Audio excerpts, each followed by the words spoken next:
Nuestra invitada de hoy dijo que el humor ha sido un espacio históricamente dominado por los hombres, porque la inteligencia y el ridículo eran terrenos masculinos. Si eras tía, bastaba con ser buena y no tener arrugas.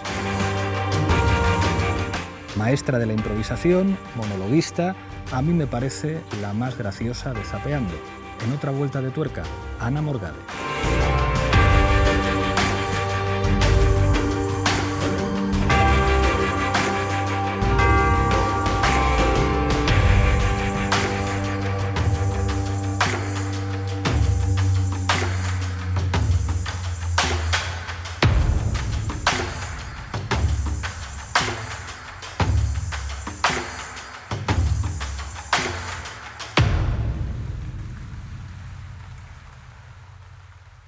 Ana Morgade, bienvenida a otra vuelta de tuerca. Muchas gracias. Este programa es un poco psicoanalítico y siempre empezamos por la infancia. Yo sé que tú naces hace muchísimo, en 1979. Empezamos bien, eso no es un piropo. Casi como yo. Y estudias en un colegio religioso. Correcto. Y que tienes dos hermanos. Entonces... Bueno, tengo tres, técnicamente tengo tres. ¿Tienes tres? Sí, tengo dos mayores y una más pequeña. A mí lo que me han contado es que ya estaban los roles repartidos. Que uno era el guapo, otro era la lista y que te quedó el hueco de la cómica. Graciosa, ¿Eso sí. es así? Eso es así. Claro, cuando yo era pequeña estábamos los tres y luego mi hermana, la pequeña de todos, vino cuando yo ya tenía 13 años. Entonces digamos que los roles ya en ese sentido se habían repartido. Estaba todo bastante distribuido. Y sí, en mi casa siempre era... Esto pasa mucho, en las familias numerosas tienes que coger rápido un rol porque si no, como que pasas muy desapercibido. Y entonces mi hermana llegó la primera y siempre ha sido la responsable, la inteligente, la buena hija. Mi hermano era un desastre, pero como era muy guapo lo solventaba todo con mucho charm y yo me quedé ahí como en ni lo uno ni lo otro y entonces decidí tirar para el humor. Me inventaba chistes, me disfrazaba todo el rato, en fin, ¿qué te voy a contar? Lo mismo que ahora, pero de pequeña. Pero con 13 años a mí me han contado que te llevan a ver una obra de teatro de Chekhov, nada más y nada menos, con 13 años, y tú dices, mi vocación es el arte dramático. Con 13 años, ¿cómo es eso? Sí, es que pues Alexandra Gutiérrez, que bueno, yo quiero pensar que todavía es actriz, porque en su momento estudiaba interpretación, era la hija de Ángel Gutiérrez, que era el que llevaba el teatro de cámara, que era un teatro que hacía teatro ruso, digamos, aquí en Madrid. Una cosa muy para niños de 13 años, pues teatro a mí ruso. me flipaba, porque bueno, siempre me ha gustado mucho el teatro, y estaba en el grupo de teatro de mi colegio, estas cosas, de actividades extraescolares, y entonces yo era muy amiga de Alexandra y nos íbamos siempre a ver una obra que se llamaba El casamiento, de Chekhov, y a mí me flipaba, es una comedia además muy divertida, y me gustaba hasta el punto de que en casa yo tenía reproducida la escenografía de aquella obra, la hice con papel y con cerillas para poder jugar al casamiento en mi casa. Todavía eso, tenía 12, 13 años. Y me volvía loca aquella obra. Y entonces hubo un día que después de verla, los actores estaban allá en el camerino al fondo y entonces yo me acerqué no me acuerdo, Alexandra se había ido al fondo del escenario y entonces yo entré en el escenario que nunca lo había hecho hasta entonces, era un teatro de estos en grada y cuando pisé el escenario y me sentí ahí, me vino una sensación que es muy ñoña, pero es muy real, fue así, yo tuve una sensación muy cómoda y nueva hasta entonces, no me había sentido tan en casa. De pronto estaba allí mirando a la grada con la luz de los focos, ese calorcito que dan los focos, sobre todo los focos antiguos, ahora todo es LED y se ha ido la magia, pero antes había como una sensación muy hogareña y dije, yo me quiero pasar aquí todo el tiempo que pueda. Y llegué a casa, le conté esto a mi madre y mi madre me dijo que me peinara de lado y que estudiara algo serio, vamos, que aquello que era. Y entonces, puesta a estudiar algo serio, estudias comunicación audiovisual en la Complutense. Tampoco es muy serio, ya te lo tengo que reconocer, pero coló en mi casa. La cosa es que yo quería estudiar como fuera algo que no me quitase mucho tiempo para estudiar interpretación en mis ratos libres, que era lo que yo deseaba. Llegué como a ese acuerdo tácito con mis padres. Me dijeron, si sacas una carrera, lo que hagas después es tu problema. Y entonces, porque también yo lo entiendo, estaban asustados pensando que iba a tirar mi vida por Mamá, quiero ser artista. Exacto, claro. mamá, quiero ser artista. Y que iba a desperdiciar mis años de estudio, en fin. Y toda esta generación, además de la titulitis, que tú también has vivido, donde si no tenías un título universitario... Sí, yo estudié Derecho, tía. Ya te doy el pésame. ¿Qué pasó? Que mi hermano mayor, el guapo, estudiaba comunicación audiovisual. Y yo veía que no hacía ni el huevo, y llegaba a casa y aprobaba. Y entonces, además tenía bastante relación con lo que yo quería estudiar en realidad y dije, bueno, me viene fenomenal. Me puse las pilas porque yo era una estudiante bastante vaga y en los últimos años saqué la media suficiente como para meterme a esa carrera. Y efectivamente, no costaba ningún esfuerzo. Yo tenía asignaturas troncales anuales de 25 Ni siquiera el esfuerzo folios. de levantar una cámara, dicen, ¿no? Nada. En mi época, no sé cómo estará ahora la Complutense, además yo tenía un poco el sueño de ir a la universidad pública, bueno, por ideología me parecía que cuando vives en un país que te da facilidades para poder estudiar lo que quieras Claro. por muy poco dinero, hay que aprovechar eso, ¿no? Y entonces, bueno, pues entré en la universidad pública y aquello era una mierda como un cepelín. Para empezar, eso, las clases estaban masificadas, no teníamos la capacidad de acceder a las prácticas en ningún momento. Yo recuerdo que la primera vez que yo pude coger una cámara, porque al principio sí que empecé a jugar con Avid, nos inventamos permisos falsos con los profesores que eran más majos para que nos prestaran horas de Avid. Sí, como el Premiere o el Avid para montar. Lo que se utilizaba para editar. Y la primera vez que yo cogí una cámara fue en cuarto de carrera, Nos dejaron durante media hora una cámara y la pértiga, que es, bueno, la gente que no lo sabe, es un palo que tú utilizas para poder acercar un micrófono a un actor. Y que en las telenovelas de Venezuela se ve como exactamente, esa cosa que se ve a veces que aparece por arriba. Bueno, pues nuestra pértiga era una caña de bambú, esto es así, con celo así atado, un micrófono como de karaoke, que además no funciona, porque la idea es que no sea omnidireccional, sino que tiene que apuntar exactamente hacia la boca y recoger eso y no recoger todo lo que hay alrededor. Esa es la idea de un micrófono de pértiga. Bueno, pues era un micrófono de karaoke que pillaba absolutamente todo con celo. Y esto nos lo había dado la universidad. O sea, no era que nosotros no teníamos pasta. No, esto era lo que había. O clases de edición donde estabas en la mesa y te decían, imagínate que tienes delante una máquina de edición. Aquí estaría el botón de no sé qué, aquí estaría el botón... Y nosotros hacíamos así las prácticas. Bueno, eso, será el mimo que te han contado. Claro. Sí, teníamos que hacerlo como de memorieta, porque no había máquinas para todos. Y a la vez que haces esto, estás en una escuela de teatro muy prestigiosa, la de Cristina Rota, participas en la catarsis del tomatazo, y me han contado que hay un personaje que te marca, que es Nosferata, o algo así. Háblame de esto. Sí, cuando empecé en la universidad y al mismo tiempo estaba haciendo improvisación e interpretación en una escuela que se llama Basura. Y después, como mis padres vieron que yo tenía realmente fijación por la interpretación, mi madre me propuso ayudarme porque la matrícula de Cristina Rota era bastante cara y yo no me la podía permitir. Entonces me dijo, yo te ayudo, siempre y cuando no dejes la carrera, te pago yo esa matrícula para que puedas estudiar en una escuela que tenga muchas asignaturas y que tenga mucho prestigio. Y gracias a eso pude estudiar en Cristina Rota. Y entonces, en la época en la que yo entré, la catarsis del tomatazo es como un espectáculo que se hace los fines de semana como prácticas para que desde el primer momento estés en contacto con el público y hagas tus propios textos y pruebes tus números. Claro, todo el mundo, cuando yo entré en catarsis, digamos que el espectáculo vivía una época como de mucho glamour, mucha purpurina, mucha vedette, todo el mundo tenía personajes así muy bellos. Y yo entré con un compañero que se llama Quique Guaza, que no era de mi clase, era de otra anterior, pero éramos muy amigos, y le dije, montemos un número que no tenga nada que ver con esto. Y entonces montamos un pequeño número que era Nosferatu y su mujer, que era yo, y entonces nosotros nos imaginamos qué pasaría con Nosferatu si no se puede morir nunca y tuviera que vivir en el siglo XXI. Y entonces, pues la idea era que no tenía dónde caerse muerto, literalmente, pero tampoco tenía nada que hacer. Y entonces se dedicaba como a contar cuentos por ferias y cosas muy tristes, y que como matrimonio Nosferatu y Nosferata estaban hasta los huevos el uno del otro, pero hasta que la muerte os separe no funcionaba para ellos y no se podían divorciar, porque eran creyentes, claro, en el anticristo, pero creyentes. Y entonces en esta vorágine ellos tenían una especie de pelea conyugal en mitad de un número. Y estos dos personajes repugnantes, malolientes, con un aspecto terrible, estaban en medio de todas aquellas vedetes y entonces tuvo bastante repercusión en la escuela, porque nadie se dedicaba a ir a catarsis a ponerse horrible, jorobado, nos pudríamos los dientes con laca y claro, la gente flipaba, ¿no? En mitad de todas las bailarinas divinas, espectaculares, con corpiños, aparecían aquellas dos cucarachas y funcionó muy bien, la verdad. Hay otra cosa que has hecho en teatro, antes lo hablábamos en off, que está muy denostado en el teatro, pero a mí me parece una pasada, que son las improvisaciones.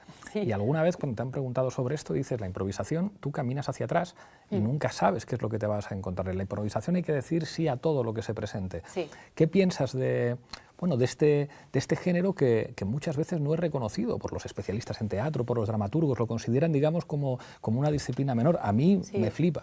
Hombre, es verdad que la improvisación tiene sus limitaciones y no tiene nada que ver con el teatro. Igual que el clown no tiene nada que ver con el teatro de máscaras, tampoco tiene nada que ver con la comedia o con la tragedia o con el... O sea, cada género teatral o la performance, cada una tiene sus cosas buenas y malas. Es verdad que la impro nunca puede llegar a expresar dilemas complejos porque, claro, por el propio tiempo, como es muy inmediato, como actor no te puedes hacer cargo de determinados conflictos que tienen muchas capas, como sí lo puede hacer el teatro cuando tienes meses para ensayar. Pero sí tiene una cosa que es flipante, que es la absoluta inmediatez. Tú ves a un actor, le ves toda la cocina. Cuando tú ves una obra de teatro, está todo terminado y ya está, es lo que es. Pero cuando estás improvisando, realmente vives la adrenalina del actor, que en el momento, de verdad, genuinamente no tiene ni puta idea de lo que va a hacer. Claro. Y se expone desde ahí. Y se lo va encontrando y tú eres testigo de ese proceso.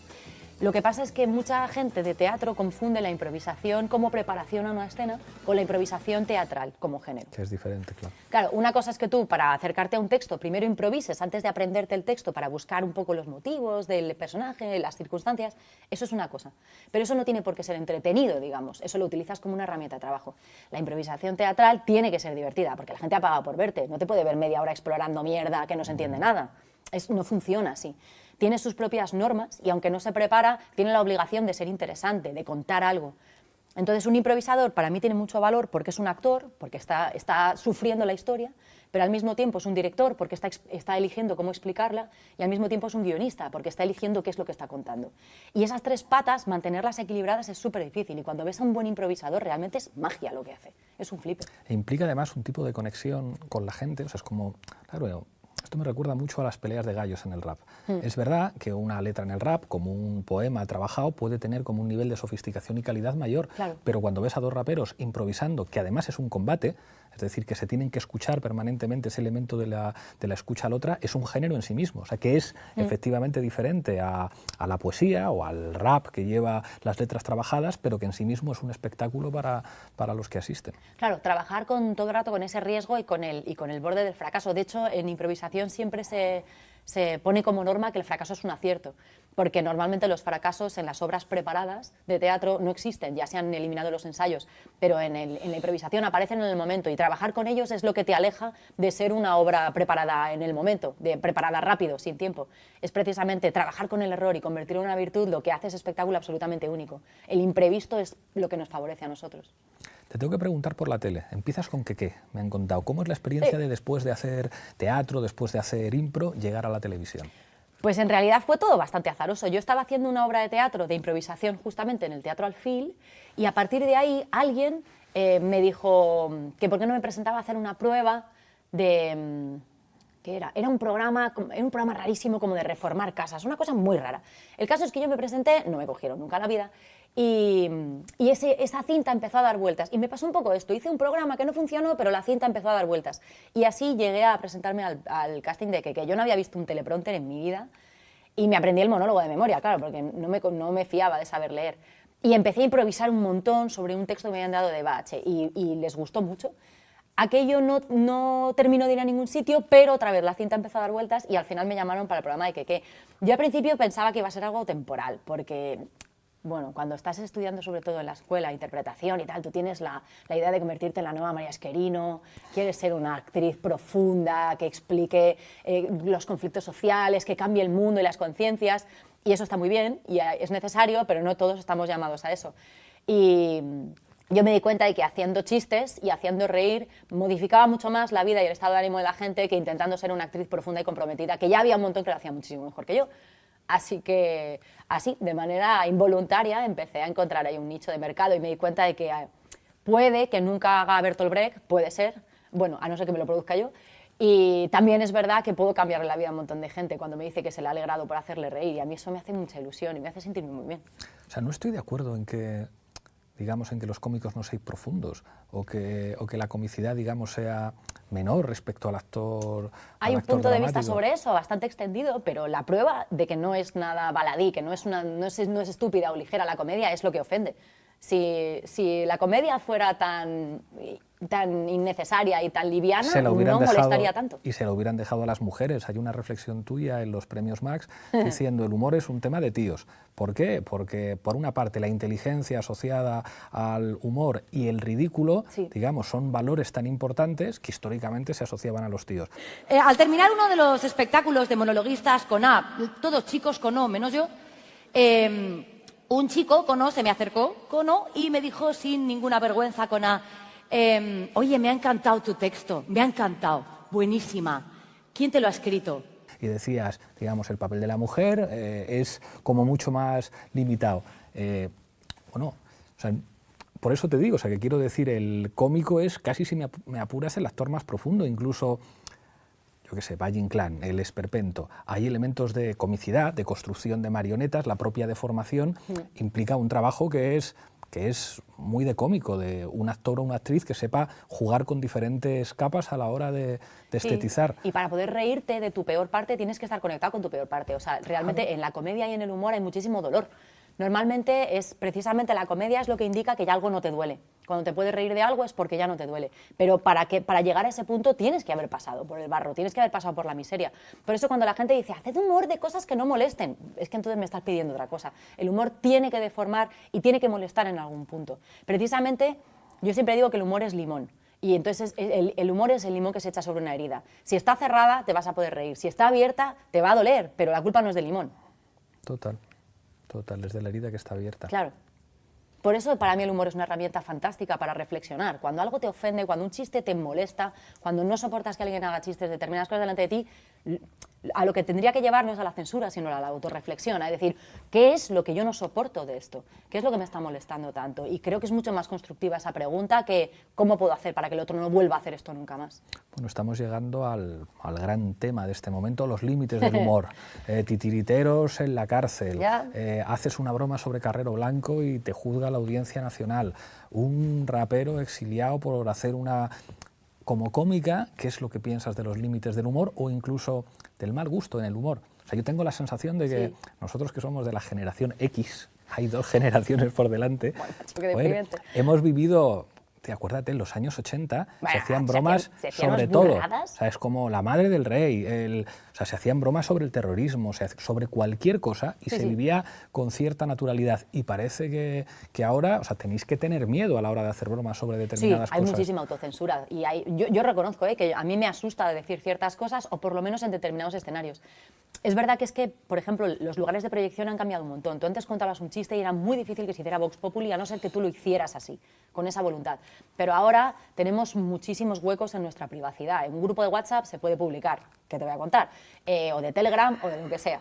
Te puedes hacer un monólogo en un bar, te graba alguien con un móvil y de pronto se ve en todo el mundo. Entonces, como tú no controlas quién es el público, que no te estás controlas exponiendo, el contexto, que es la clave del humor. Entonces te arriesgas a que la gente malinterprete desde dónde estás diciendo las cosas, porque tú no te puedes explicar a esos interlocutores que están muy lejos de ti ya y que lo están entendiendo como ellos quieran.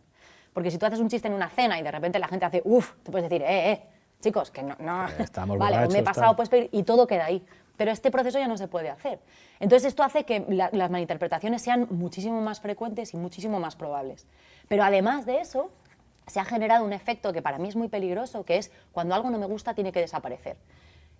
Hay toda una tendencia a pensar que somos los dueños del mundo.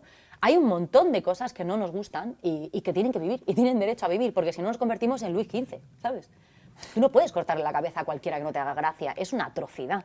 Y siempre ha habido chistes horribles, repugnantes, innecesarios, gratuitos, obscenos, siempre los ha habido. Cada uno tiene derecho a tener un sentido del humor, pero tu sentido del humor no es el sentido del humor. Y esa confusión es muy peligrosa, porque además pasa otra cosa, que es que normalmente el que hace el chiste es el bufón, pero el bufón está del lado del pueblo, no del rey. Y ahora pasa que queremos matar al bufón, en vez de darnos cuenta de que es un chiste, pero es el rey el que ha hecho la ley que provoca ese chiste. Total. Nos estamos poniendo en el lado equivocado. Entonces creemos que el Gran Wyoming tendría que dimitir o morirse por decir chistes de política. No, lo que está fatal es la política. Los chistes no están diciendo nada nuevo en realidad. Y sobre todo el chiste, en tanto que chiste toca un elemento del inconsciente que es conflictivo. Es decir, en realidad la razón por la que un chiste hace gracia o no la hace es muy parecida. Sí. En realidad están tocando el mismo punto. ¿Por qué algo es repugnante? Por la misma razón que la obscenidad forma parte de la estructura del chiste. Se parece mucho a las cosquillas, que están en un límite muy peligroso, lo que te molesta, da placer, pero quieres que paren. Es algo muy parecido, es hacerle cosquillas al cerebro. Entonces, claro, no siempre te apetece, no siempre llega en el momento adecuado también.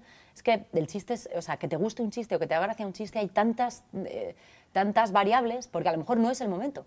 A mí hay chistes que hace 20 años me descojonaba, que ahora digo, hostia, yo ya no pienso así. Totalmente. Es que también uno tiene derecho a cambiar como espectador. Evoluciona bastante mal, son muy pocos los humoristas de hace 20 o 30 años cuyos chistes Claro, sobrevivan. porque están trabajando con los tópicos y los lugares comunes que se modifican muy rápido, y más ahora en la sociedad. Hace 10 años podrías decir cosas que ahora no. Las canciones, pasa también, ¿no? Ahora hay mucha polémica con, es que las canciones, los términos que utilizan, claro, es que hace 20 años no se hablaba igual y no se pensaba igual. Es normal.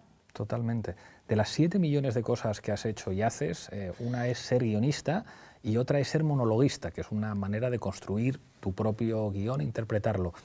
¿cuáles son las claves? Hay pregunta difícil, las claves de un buen monólogo. O sea, Yo si no tengo tuvieras idea. que dar una clase a chavales que están estudiando interpretación y tienen que hacer un monólogo, ¿qué les dirías? ¿Un monólogo tiene que...?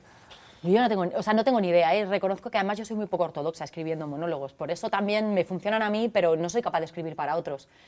Pero, no sé, yo creo que hay una premisa fundamental, que es que a ti te haga gracia. Si no lo puedes defender, es muy difícil que te rías. Y luego, hay un truco que a mí me gusta mucho, que es ten preparado el principio y el final. Y lo que pasa en medio, la gente lo va a olvidar. Y creo que es un buen truco. Empieza muy fuerte y acaba muy fuerte. Si en medio no estás a la altura, es muy probable que la gente o aproveche para pedirse una cerveza o ir al baño, o simplemente no lo recuerde. Empieza y termina lo mejor que puedas. Tus mejores chistes, guárdatelos para esas dos partes.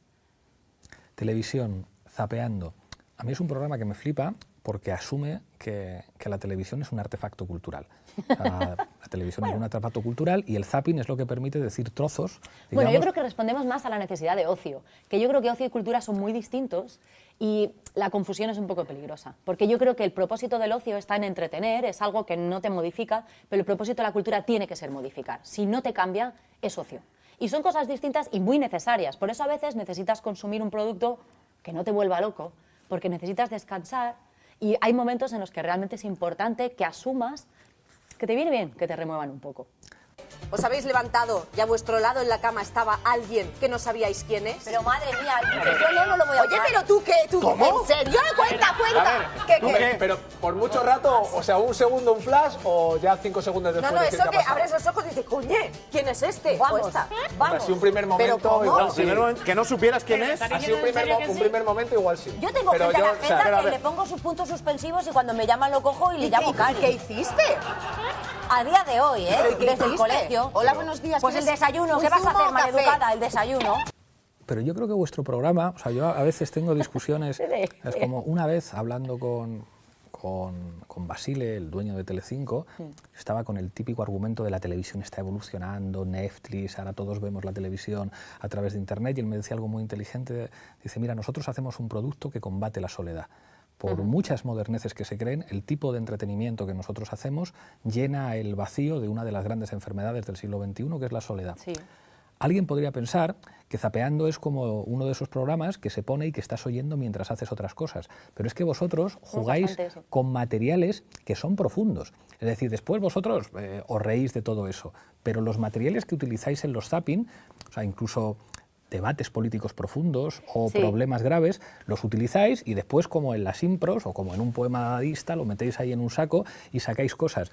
A mí me alucinaba que Nicolás Maduro salió diciendo veo Zapeando. Nosotros también, es muy que fuerte. somos los primeros Dice, sorprendidos. veo los telediarios y veo Zapeando. Y no creo que sea solo una cosa de entretenimiento. Algo hacéis vosotros con materiales complejos, o sea que en realidad hay diferentes niveles de mensaje en lo que hacéis. Bueno, es verdad que nosotros fundamentalmente somos un programa que no quiere ir de sesudo, también por la hora a la que salimos. Todo el mundo sabe que después de comer el nivel de atención baja muchísimo. No nos podemos poner muy profundos porque la gente moriría de sueño. Pero es verdad que dentro de todo, esto tampoco nos obliga a ser todo el rato unos frívolos. Y está bien también hacer un análisis desde un punto de vista más bien cretino, que yo creo que es un poco una palabra que utilizamos mucho. Tenemos mucha cretinez para analizar las cosas, no nos ponemos sesudos, pero sí es verdad que hay que poder hablar de todo. Y que a mí me gusta pensar que el que ve Zapeando, además de ver cosas virales o vídeos o retos bobos que se puedan hacer por internet, tiene una ligera y somera idea de lo que está pasando en política, de lo que está pasando Y ahí- en la actualidad. Bueno, algo le colamos, una pildorita ahí con azúcar le colamos. Hay una tensión irónica entre vosotros que se nota perfectamente, o sea que hay muchas cosas que decís sin decirla, incluso... Hombre, aquí que a mí, por ejemplo, que nos gusta la política, se nos ve el plumero en ese sentido. Y cuando entramos en esos momentazos, estamos bastante más entusiasmados. Igual que, por ejemplo, no sé, a Miki le flipa el fútbol y cuando llega ese momento, mentalmente yo me voy a publicidad y todo el mundo lo sabe. Ahí no tengo pasión ninguna. Redes sociales. Eres tuitera y Sí. tienes tus haters y tienes también los morgaders, que son los que te defienden. ¿Qué piensas, digamos, de estas nuevas comunidades de sentido que son las redes? En alguien como tú, que eres alguien que influye mucho, o sea, que eres una figura que genera odios y que Bueno. genera amor. En realidad, yo entré en Twitter por error. Porque entré, además lo acabo de ver, fíjate, esta mañana he abierto el Twitter y he visto que entré en febrero del 2010, ya llevo 8 años ahí metida. Y entré porque alguien se hacía pasar por mí. Y entonces estaba trabajando en Buenafuente y alguien de allí, de redacción, vino y me dijo, oye, ¿te has abierto una cuenta de Twitter? Y dije, no, no. Me dijo, es que hay alguien que se llama Ana Morgade que todos los días pone, hola, voy al programa, estoy súper cansada, me voy a dormir. Es que eso no puede ser, Y me digo, están no hundiendo. soy yo, aparte esta pavada que ponen, no, no soy yo. Y entonces me dijeron, bueno, solamente hay una manera de denunciar esto, que es que tú te abras un perfil, porque si no te abres uno no podemos, no puedes denunciar una identidad falsa si no eres la genuina. Y dije, bueno, pues nada, me abro una cuenta de Twitter. Y de hecho, si no recuerdo mal, mi primer tuit es algo así como esta sí que soy yo. Y de ahí en adelante, 8 años, luego ya me enganché, porque tiene cosas fantásticas, Twitter. Bueno, ¿tú eres tuitero? Pero yo soy de los que sufre. Es como yo a veces me busco y digo, joder, ¿por qué hay tanta gente que me odia? Bueno, luego hay muchísima gente que odia cualquier cosa. Total. Esto es algo que hay que asumir. Sí, sí. O sea, yo he llegado a recibir, hay algunos comentarios que son fantásticos. Yo recuerdo, no recuerdo qué programa, no sé si el que hice con Silvia Abril, uno de estos, que pues una de estas noticias de uno de estas webs de televisión, y debajo llegué a ver un comentario que ponía, no sé quiénes son, no he visto el programa, pero seguro que es una mierda. Que me pareció deliciosa. Es la definición de Twitter. Claro. O sea, Twitter es eso. Es el mal por el mal. zasca, es total. Haneke. O sea, no Totalmente. importa. No sé quiénes son, no he visto nunca el programa, no me importa. Tengo odio, quiero sacarlo. Total, es el ello desatado. Es decir, es como no hay ningún elemento moral, es como, sí. Sí. Es eso, es como decir, vamos a hacer el bestia, a decir lo que no me atrevería a decir Sí. en un bar. Sí. Pero incluso tú no ves a gente que conoces que se transforma, que dices, joder, cuando te conozco eres una persona súper normal y súper sensata, pero en Twitter eres un gremlin. Sí. O sea, ¿qué es esto de que Hay algo que incita a esa actitud bastante cafre. Pero también yo creo que Twitter es una herramienta, dentro de que tiende bastante a eso y que hay que asumir lo que es, que tú puedes elegir y moldear. Sí. Porque si no, también uno entra en una especie de victimismo twitteriano de, claro, es que todo el mundo. No, bueno, sí, lo primero, silencia. Lo segundo, bloquea. Lo tercero, sigue solamente a Eso gente que te también. caiga bien y te parezca interesante. también eso es No un- sigas a gilipollas para estar Total. todos los días sufriendo con tu me sale. Timeline, Sí, ¿no? con el timeline. También eso es como muy placentero, lo de poder bloquear a alguien, esa cosa de no existe, tal. Por saco, o sea, tampoco hay que ser Arturo Pérez Reverte, que es que ya, o sea, En general, no hay que ser Arturo nació Pérez- para bloquear. Bueno, Pérez es verdad, Reverte. en nada, hay que imitar siempre. Pero, o sea, que tampoco puedes vivir bloqueando, también hay que escuchar de vez en cuando y no pasa nada. Y a mí hay gente que me ha dicho cosas que no me apetecía oír, pero me ha hecho pensar. Total. Pero cuando alguien viene con el odio por delante, que le por culo. O sea, es que no tienes ninguna necesidad. Es como si alguien te cae mal, ¿por qué le invitas a tu cumpleaños? No le invites. Total, Claro, no tiene ningún sentido. Para eso está. totalmente. Estamos llegando al final, vamos a la rueda de reconocimiento. Esto me da un poco de miedo contigo, Hostia. porque sabes improvisar. Yo suelto un nombre y Sí. dices lo primero que se te venga a la cabeza. Más miedo tengo yo, que todavía está la ley Mordaza. Venga. Esperanza Aguirre. Es un mito, es un mito.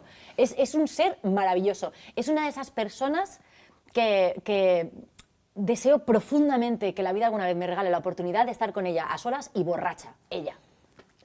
Creo que lo mejor está siempre por dar. La reina Leticia.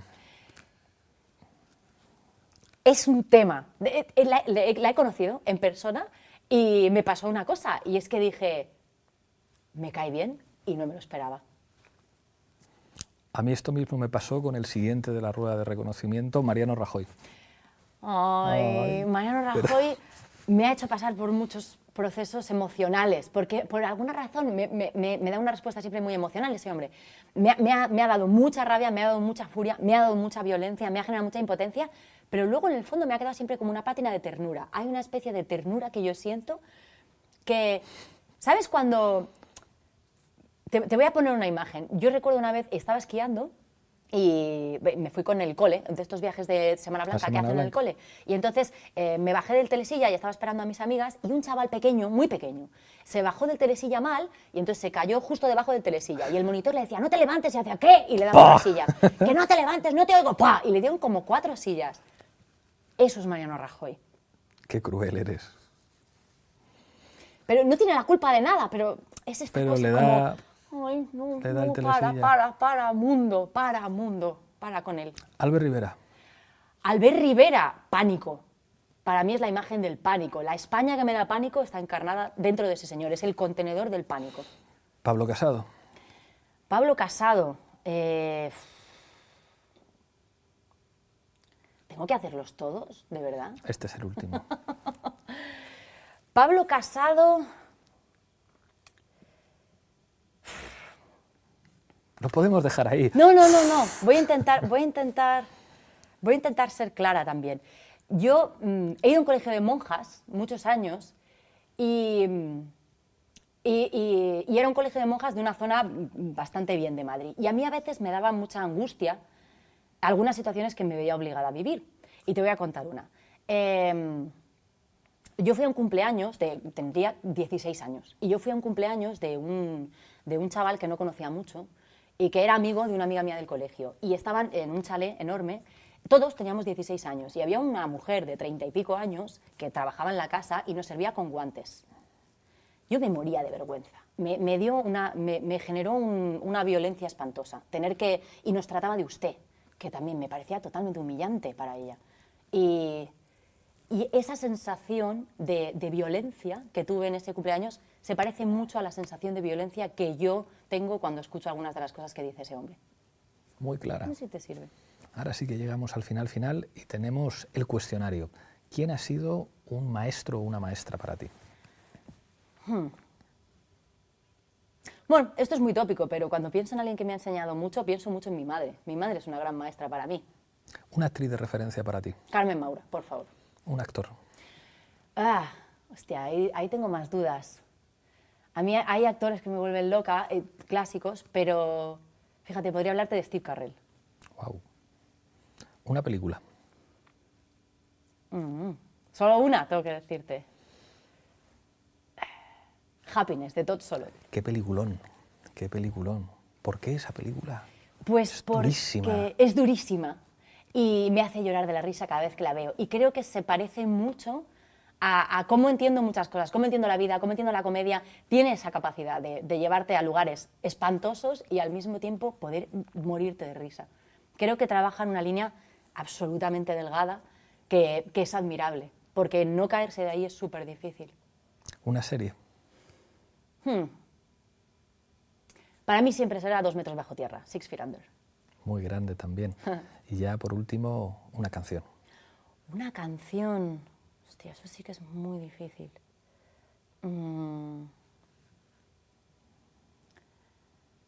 Mientras pensamos la canción, me he acordado de otro que no te pregunta. ¿Un libro? ¿Un libro? Joder, macho, es que todas estas son muy difíciles, es muy difícil.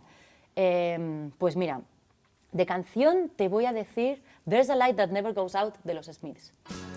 Y de libros... Y la versión de Mikel Erenchu ya no te convenció tanto. No sé de qué me habla. Y un libro... Joder. El maestro y Margarita, de Bulgakov. Pues ya solo nos queda que cojas con la mano izquierda la taza de la tuerca, mires a esa cámara y brindes por lo que quieras. Pues... no sé, ¿por qué podemos brindar? Pues mira, creo que en estos momentos quizá por lo que hay que brindar es porque sigamos teniendo motivos para brindar en el futuro. Muchísimas gracias. Gracias a ti.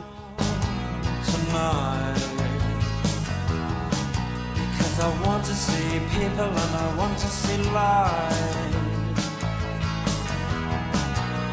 Driving in your car, oh please don't drop me home, because it's not my home, it's their home and I'm welcome no more.